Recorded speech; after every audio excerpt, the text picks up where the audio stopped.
Hello everyone, आ गया आपके प्यार से चैनल पे जिसका नाम है न्यूरल माइंड्स। और आपके लिए आज मज़ेदार से एक और कॉन्सेप्ट में जहाँ पे हम लोग बात करेंगे फीचर इंजीनियरिंग ऑफ पार्ट 2। इसका पार्ट 1 मैंने कवर किया जहाँ पे हम लोगों ने देखा कि स्केलिंग कैसे करते हैं, कोडिंग कैसे करते हैं, राइट, डेटा लीकेज क्या होता है, मिसिंग वैल्यूज को कैसे ट्रीट करते हैं, राइट, फीचर सिलेक्शन क्या होता है। ये सब चीज़ें हम लोगों ने एक 4 से 5 हम लोगों ने अच्छे कॉन्सेप्ट्स के बारे में हम लोगों ने समझा। और याद रखिएगा इस बात को कि आपके मॉडल कितना अच्छा हो उससे डिपेंड नहीं करता है, आपने कौन सी एल्गोरिदम यूज़ की है उस पर डिपेंड नहीं करता है ज़्यादा। Comparatively how well you treat with the features, that's how you get the best model, right. तो उसी के पार्ट 2 में कैरी ऑन करते हुए आज हम लोग कुछ चीज़ें पढ़ेंगे जिसमें हम लोग सबसे पहली चीज़ पढ़ेंगे feature transformation, binning, feature creation, handling outliers and domain knowledge, right. Start करते हैं। आपको मैं शायद पिछली वीडियो में ऑलरेडी बता चुका हूँ कि why feature engineering is so important, right. तो आज हम लोग स्टार्ट करते हैं with the very first concept, feature feature feature transformation.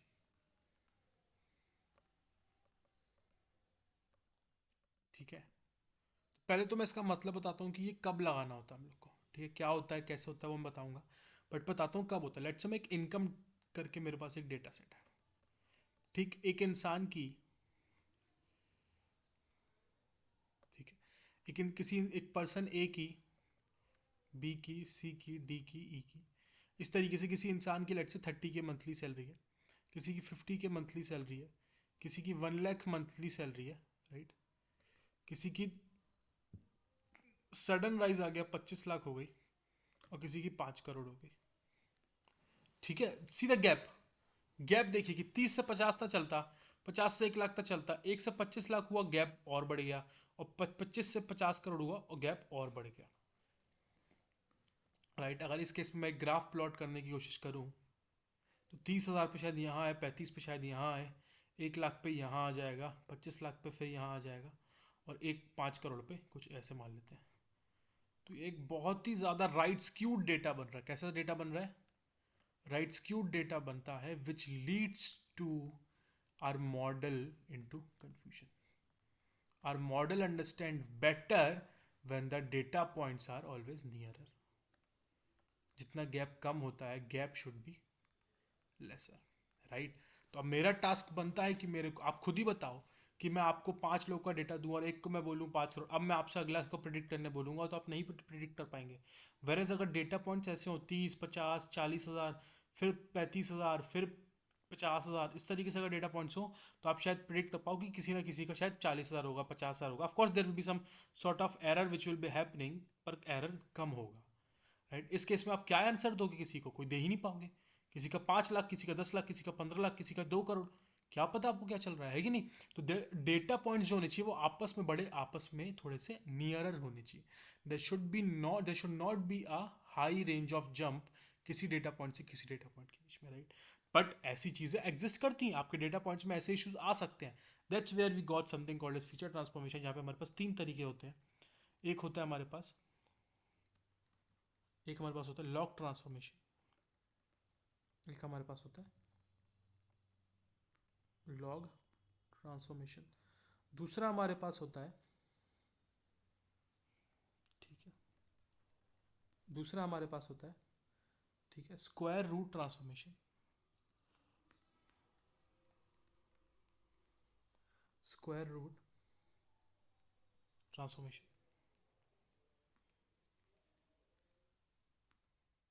ठीक है, यहाँ पे आप क्या कर दोगे? स्क्वायर रूट कर दोगे। थर्ड होता है बॉक्सकॉक्स ट्रांसफॉर्मेशन, बड़ा ही इंपॉर्टेंट बॉक्सकॉक्स होता है, और आप लोग को शायद पता होगा, मैंने ये मैथ्स की क्लास में आप लोग को पढ़ाया हुआ है, तो देखना इस चीज़ को वहाँ पे जा करके, ठीक है। I not be repeating it here, ठीक है। बट मैं आने वाली क्लासों में जो हम लोग मशीन लर्निंग मॉडल्स ट्रेन करेंगे तब मैं ऑफकोर्स इस सब के बारे में बात करूंगा, ठीक है। लॉग ट्रांसफॉर्मेशन में क्या होता है? आप इन सबका लॉग वैल्यू ले लो भैया, लॉग 30 ले लो, लॉग 50 ले लो, इस तरीके से करते करते इसको भी हज़ार में कन्वर्ट करके लॉग इसका भी ले लो 5 करोड़ का। तो अब वैल्यूज़ क्या हो जाएंगी? छोटी हो जाएंगी बहुत सारी। लेट्स से किसी की लॉग 10 होता है 1, तो लॉग 30 की आ जाएगी समवेयर अराउंड 1.5 के आसपास या 4, जो भी है, आई don't know like what will be the exact value which will be coming है। बट इस तरीके से वैल्यू, अब वैल्यूज़ क्या हो जाएंगी? छोटी जाएंगी, and they will be nearer. Square root के केस में क्या हो जाएगा? और ज़्यादा। स्क्वायर रूट में रूट 30 ले लो आप, रूट 50 ले लो, रूट 1 लाख ले लो, और बॉक्स बॉक्स में बॉक्स बॉक्स का चीज़ है, ठीक है। जो आपका जो आपका ठीक है, लॉग ट्रांसफॉर्मेशन होता है, ये स्क्यूनेस को रिड्यूस करता है। किसको करता है? स्क्यूनेस को रिड्यूस करता है।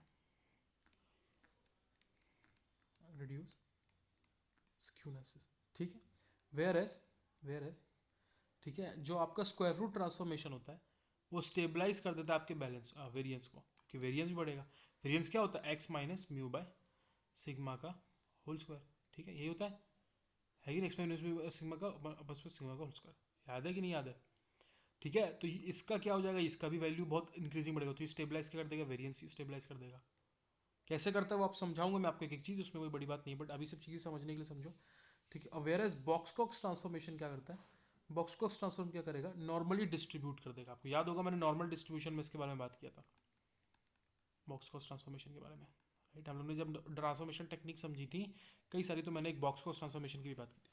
यहाँ पे क्या करता है? नॉर्मली डिस्ट्रीब्यूट कर देता है। तो फीचर ट्रांसफॉर्मेशन बहुत इंपॉर्टेंट होता है when there is sudden jump of between the lot of values, right. ठीक है, दूसरे के ऊपर आते हैं जो कि है बाइंडिंग। बहुत ही सिंपल सा कॉन्सेप्ट है, छोटा सा कॉन्सेप्ट है, ठीक है। अगर मैं आपको एक डेटा सेट दे दूं, ज़्यादा टाइम खर्च नहीं करूंगा इसके ऊपर, ठीक है। एज, ठीक है, आप मैं बोल दूँ किसी की 18, किसी की बोल दूँ 50 है, किसी की बोल दूँ 24 साल है, किसी की बोल दूँ 70 साल है। तो यहाँ आप क्या करते हो? एक अलग से कैटेगरी बना लेते हो। लेट से आपने बोले 18 से 30, 30 से 50, 50 से लेट से 30 से 45 कर देता हूँ, ठीक है, 50 से 80, ठीक। 18 से 30 वालों को अपन ने बोला हुआ यंग, ठीक है। 30 से 45 वालों को अपन ने बोल दिया हुआ है, क्या बोलते हैं भाई मिडिल लोगों को? मिडिल मैन ऐसे ही बोल देता हूँ यार, I don't know what exactly we say. 50 से वाले बोलते हैं ओल्ड एज, ठीक है। तो अब आपने 18 वाले को बोल दिया यंग, 30 वाले को आपने बोल दिया मिडिल मैन, 24 वाले को आपने बोल दिया यंग, 70 वाले को आपने बोल दिया ओल्ड। इस तरीके से आपने क्या कर दिया? जो इतनी सारी वैल्यूज थी उनको कम करके आपने खाली 3 वैल्यूज में बांट दिया। Your data set becomes smaller, your unique values becomes now smaller, right? So you have categorized them, you have categorizes them, ठीक है। That's what we called as binding, ठीक है। बहुत सिंपल सा कॉन्सेप्ट है, छोटा सा कॉन्सेप्ट है, बट ये मॉडल को और एक अच्छी फीलिंग देता है in order to understand about the correct set of data points, right. ये क्या करता है? आपका नॉइज रिड्यूस करेगा, यानी कि अननेसेसरी जो डेटा पॉइंट्स कई बार आ जाते हैं आपके डेटा आंसर्स पे मॉडल के थ्रू, उसको रिड्यूस करता है, ठीक है। और आउटलायर्स को हैंडल करने में मदद करता है, ठीक है। अब आप लेट से समझो, मैंने बोल दिया था ग्रेटर से 50 के ऊपर में मैं सबको ओल्ड एज बोल दे रहा हूँ। अब लेट से कोई अंकल आ जाते जिनकी 108 साल उम्र है, तो मॉडल तो 108 देख करके डर जाता है कि नहीं। बट आपने ग्रेटर देन 50 पे ओल्ड बोला हुआ है, तो ओल्ड देख करके वो नहीं डरते, क्योंकि ओल्ड तो वो देखता है, पर 108 एज अ वैल्यू देख करके वो बहुत ज़्यादा डर जाता, ठीक है। तो ये छोटा सा कॉन्सेप्ट है, बता दिया मैंने आप लोगों को। थर्ड पे आते हैं। थर्ड कॉन्सेप्ट है फीचर क्रिएशन, ठीक है। फीचर क्रिएशन क्या कहता है मेरे भाई? लेट से एक डेटा पॉइंट है, एक डेटा एक डेटा पॉइंट है जहाँ पे मैं बात कर रहा हूँ, किसी का वेट दिया हुआ है, ठीक है। एक और पॉइंट है जहाँ पे मेरे को हाइट दिया हुआ है। अब क्या होगा? अब देखिए, वेट हाइट तो मैं अपने मॉडल को दूंगा ही दूंगा, और मैं अपने मॉडल को क्या दे सकता हूँ? तो of course with helping with like taking the help of the already existing feature, you try to create many other features, but they should be relevant to the model। जब आप मॉडल को वो डेटा फीचर्स दे रहे हो, they should be always relevant, ठीक। तो आप क्या करो भैया, मैं बीएमआई निकाल लूँ, शायद मैं बीएमआई निकाल लूँ इन सबका, है कि नहीं। वो कैसे निकलता है? जहाँ तक मुझे याद है कि वो वेट बाय हाइट का स्क्वायर करने पर निकलता है, राइट। तो आप बीएमआई निकाल लो, है कि नहीं। ये चीज़ आप कर सकते हो, कि नहीं कर सकते हो? लेट्स से कहीं पे आपको किसी डेटा सेट में आपको क्वांटिटी दिया हुआ है, ठीक है, क्वांटिटी दिया हुआ है, और हर एक क्वांटिटी का यूनिट प्राइस दिया हुआ है। तो आपने एक अलग से फीचर बना लिया टोटल प्राइस का। ये भी आपके मॉडल के लिए इंपॉर्टेंट है, क्योंकि ये रेलेवेंट चीज़ है। बात समझ रहे हो कि नहीं समझ रहे हो? है कि नहीं? अगर मैंने आपको डेट ऑफ बर्थ दी हुई है, डेट ऑफ बर्थ कोई भी डेट दी हुई है 29/01 और 5 लेट से इस तरीके से कुछ दिया हुआ है कि नहीं, तो 2005 ले लो, इसको जो भी लेना है जो ले लो, ठीक है। और इसकी बेस पे मैं शायद मंथ निकाल रहा हूँ। मंथ क्या है? जनवरी है।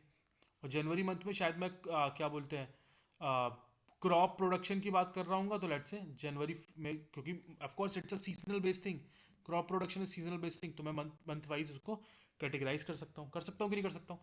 तो बेस्ड ऑन दिस डेट मैं चीज़ें कैटेगराइज कर सकता हूँ। 29/1/2005 में ये जनवरी महीना था, यानी कि ये मेरा जो भी महीना था हार्वेस्टेड महीना था, हार्वेस्टिंग का महीना था, ठीक है, यहाँ पे हार्वेस्टिंग करो तो क्रॉप प्रोडक्शन यहाँ पे कम हुई, है कि नहीं? जो जब भी आता है, जस्ट टेलिंग यू कि based on the already given, क्या बोलते हैं, data features, already given features, you should be able to extract the other features also. क्योंकि मैंने आपको लास्ट क्लास में बताया था कि आपको इररिलेवेंट फीचर्स नहीं लेना है, but same time, at the same time if you can make some very good features, जितना ज़्यादा आप रिलेवेंट फीचर्स अपने मॉडल को दोगे, 100% आपका मॉडल उतना तगड़ा बिहेव करेगा मेरे भाई, उतना तगड़ा बिहेव करेगा। तो थर्ड चीज़ मेरी ये थी। बहुत छोटे छोटे से कॉन्सेप्ट नहीं सारे, बट ये सारे बहुत इंपॉर्टेंट आएंगे जब हम लोग मॉडल की प्री प्रोसेसिंग के बारे में बात कर रहा हूँ, ठीक है। चौथे पे बात करते हैं हैंडलिंग आउटलायर्स। आउटलायर्स क्या होता है, शायद दिनकर सर ने आपको बता दिया होगा ऑलरेडी। ठीक है, लेट्स से एक डेटा के अंदर में 20 है, 40 है और एकदम से 200 आ जाए या 500 आ जाए, ठीक, तो बहुत तगड़ा जंप आ गया, ये तो भाई मॉडल को बिगाड़ देगा, एकदम से नहीं बिगाड़ देगा। ठीक, तो there are some techniques which exist, बहुत सारी टेक्निक्स होती है जो एग्जिस्ट करती हैं। The first one is Z score value, Z score use करते हो आप, जेड स्कोर यूज करते हो, ठीक। सेकंड क्या है, एक और तरीका होता है which is I Q R, which is called as inter quartile range. इसके बारे में मैं आपसे अच्छे से बात करूंगा जब मैं आपको मॉडल ट्रेनिंग बता रहा हूँ, ठीक है। यानी कि आपको आउटलायर को अब हटाना है, you have to remove them. तो किस तरीके से हटा सकते हो, using I Q R and Z score, ठीक है। और भी कई तरीके एग्जिस्ट करते हैं, but will see it when will getting these values, ठीक है। और भी कुछ होते हैं, जैसे कि मैं बात करूँ आपको लॉग ट्रांसफॉर्मेशन, जैसे मैंने आपको बताया लॉग वैल्यूज नहीं, लॉग ले लो भाई इन सबका, तो गैप कम हो जाएगा ऑफकोर्स, तो आउटलायर्स का वैल्यू भी कम हो जाएगा। बात समझ रहे हो कि नहीं समझ रहे हो, समझ रहे हो कि नहीं समझ रहे हो? तो आउटलायर्स को हटाना भी बहुत जरूरी होता है। कैसे हटाना होता है, मैंने आपको 3 तरीके बता दिए। जेड स्कोर यानी याद होगा x minus mu by sigma, ठीक है। इंटर क्वार्टाइल रेंज मैंने आपको एग्जैक्टली बताया हुआ है जब हम लोग 5 इंपॉर्टेंट डिस्कशंस कर रहे थे, 5 मीन्स के बारे में मैं आपको बता रहा था मैथ्स की क्लास में कि आई क्यू आर क्या कैसे निकाला जाता है, तो उसके बारे में जाकर के समझो। लॉग ट्रांसफॉर्मेशन तो मैंने भी आपको बता दिया, लॉग लगा दो वैल्यू के आगे, इंपॉर्टेंट होता है। आउटलायर्स को हटाना एक मॉडल को देने से पहले, मॉडल को डेटा देने से पहले हटाना बहुत इंपॉर्टेंट चीज़ होती है, ठीक है। तो ये फिफ्थ आपका होता है, फोर्थ आपका होता है, फिफ्थ होता है डोमेन एक्सपर्टीज, ठीक, ठीक है। मैं आपको क्यों बता रहा हूँ डोमेन एक्सपर्टीज के बारे में, बहुत छोटी सी चीज़ है, ठीक। लेट्स से मैं एक हाउस प्रिडिक्शन मॉडल के बारे में बात कर रहा हूँ, ठीक, और मैं एक बात कर रहा हूँ लेट्स से कोई डिसीज प्रिडिक्शन के बारे में। ये दोनों आपस में entirely different types of data sets होंगे, राइट है कि नहीं? अब मैं इसको भी ट्रीट कर रहा हूँ, इसको भी ट्रीट कर रहा हूँ, दोनों को ट्रीट करने का तरीका मेरा सेम नहीं होना चाहिए। Why? Because they both are different in their domains, right. House prediction में I should go to somebody जो हाउस डीलिंग करता है शायद, ठीक है, उसको पता होगा कि मॉडल प्रिडिक्ट हाउस की प्राइजेस के समय पे कौन कौन से इंपॉर्टेंट फैक्टर्स होते हैं। सेम वे यार मैं डिसीज प्रिडिक्शन की बात करूं तो मेरे को शायद किसी डॉक्टर को कंसल्ट करना चाहिए कि भाई अगर किसी को ये सिम्टम्स दिखते हैं तो शायद उसको ये पॉसिबिलिटी होने की डिसी, मैं अपना certain level of knowledge use करके एक अच्छा मॉडल नहीं बना सकता हूँ। Of course I need to go to special people, of course I need to study about some domain expertise, I should have some sort of domain expertise in order to create a good model. So it's always a best prescribe practice somebody do in order to make a good model, इसकी जिस भी type का आपका model होगा, do some researching, ठीक है, get some domain knowledge, domain expertise, then only you should go for building the model. Because आपके पास अभी आप स्टूडेंट हो, मैं भी स्टूडेंट हूँ, कोई बंदा जो गूगल में भी काम कर रहा है वो is just an employ, but house prediction में उसके पास कोई नॉलेज नहीं है, डिसीज प्रोडिक्शन के टाइम पे उसके पास नॉलेज नहीं है शायद, राइट। तो he should go to special people and जो काम कर रहे हैं, शुड आस्क कि आप क्या क्या चीज़ें इंपॉर्टेंट देखते हो। बात समझ रहे हो कि नहीं समझ रहे हो आप लोग, है कि नहीं? तो डोमेन एक्सपर्टीज होना भी जरूरी है। तो यही सब मेरे को आपको बताना था कि फीचर ट्रांसफॉर्मेशन क्या होता है, लॉग ट्रांसफॉर्मेशन, स्क्वाड ट्रांसफॉर्मेशन, जब भी इंटायरली डिफरेंट गैप जंप आ जाए तो आप उन वैल्यूज का गैप छोटा करने के लिए कुछ ट्रांसफॉर्मेशन यूज करते हो। बाइंडिंग क्या होता है, आप बहुत सारी वैल्यूज दी हुई हैं, आप शायद उनको कैटेगराइज कर दे रहे हो कई चीज़ों में, बहुत कम यूज करते हैं बाइंडिंग का, आजकल लोग यूज नहीं करते हैं, बट आप उनको कैटेगराइज करके you can reduce the number of data sets, data points, right. इस तरीके से आपका आउटलायर्स का भी चीज़ें ठीक हो जाती है। फीचर क्रिएशन में क्या है भाई, बेस्ड ऑन जो आपके पास करेंटली फीचर्स हैं उनका यूज़ करके आप कुछ नए फीचर्स क्रिएट करते हो, राइट।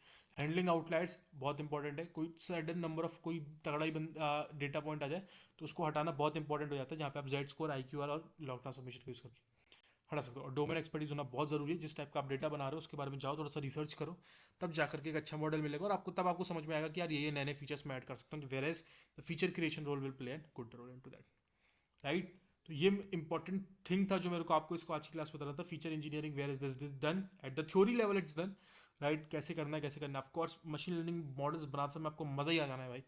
मज़ा ही आ जाएगा जिस तरीके से हम आपको बनवाने वाले हैं. ठीक है. You I can surely say that you might not have seen that much level of good video जब हम मशीन लर्निंग मॉडल के बारे में बिल्ड करने की बात कर रहे होंगे. लोग आते हैं, वही 4 प्रोसेसेस फॉलो करते हैं, मॉडल बिल्ड करते हैं, आपको आंसर निकाल के दिखा देंगे, मैट्रिसेस दिखा देंगे, अपने एक्यूरेसी दिखा देंगे, सब चीज़ें कर देंगे. That's not how we are gonna do. अगर मैं हाउस प्रोडक्शन की बात कर रहा हूँ तो मैं आपको दिखाऊंगा कि कोई फीचर क्यों इंपॉर्टेंट होता है. क्या मैं सच में जो बोल रहा हूँ that's literally that is important और not. I will do that. Will do the whole domain expertise about any sort of model which will be building, so that it gets into fit into our muscle memory. और मेरे को चीज़ें समझ में आए कि भाई सब क्यों करना है. राइट. और एक वादा मैंने आप लोगों से किया हुआ है कि हम कुछ मॉडल्स का स्क्रैच से इम्प्लीमेंटेशन देखेंगे, not with the help of sklearn library. Right. मैंने आपको बताया कि मशीन लर्निंग मॉडल के लिए जो लाइब्रेरी यूज होती है दैट इज एसकेलन. ठीक है. तो हम उसका यूज़ करके नहीं बिल्ड कर रहे होंगे. हम एक, क्योंकि जब आप लोग शायद गूगल माइक्रोसॉफ्ट में जा रहे होगे ना, तो then on the time of interview round दिल से to implement you let's say linear regression model और केएनएन और डिसीजन ट्री व्हाटएवर. बट उस टाइम पे आपको लगेगा यार कितना आसान काम है, but they will ask you to build it from the scratch using pandas NumPy, जो बेसिक फंडामेंटल लाइब्रेरीज है मेरी. तो will be doing that as well. Right. Don't worry about it. Just follow the 2 और 3 lectures from here, move on. फिर हम चलते हैं, मज़ा करते हैं, बढ़िया मॉडल्स बनाएंगे. ठीक है. यही इंपॉर्टेंट था. ये सब चीज़ें बहुत कोरली बहुत इंपॉर्टेंट होती हैं आपके मॉडल को ट्रेन करने से पहले. तो बहुत अच्छे से इन चीज़ों को समझ के रखना. ठीक है. ये सब चीज़ें प्रोसेस की तरह फॉलो होती हैं. राइट. एक एक आप घर बनाने से पहले कई सारी रिसर्च करते हो. ठीक है. कई सारी जगह जा करके आप अच्छा मटेरियल खोज के लाते हो. राइट. अच्छे लोगों को खोज करके लाते हो. राइट. कोई चीज़ें हटाते हो, डिस्कार्ड करते हो. राइट. कोई ज़मीन लेनी है, ये वाली नहीं, ये वाली लेते हो. वही तरीका है. अच्छा घर बनाने के लिए मेरे को बहुत चीज़ें पहले रिसर्च करनी पड़ेंगी, कई जगह को डिस्कार्ड करना पड़ेगा, एक्सेप्ट करना पड़ेगा, तब जाके मेरे का अच्छा घर बनेगा. तो वही हम लोग इन 4 से 5 क्लासेस में कर रहे हैं. और घर बनाने का अब समय आ गया. अब घर पे काम लगाना चालू करना है आज से 3 वीडियो के बाद से. ठीक है. That was the whole agenda for this class. See you guys all in the next video. तब तक के लिए जय हिंद, जय भारत.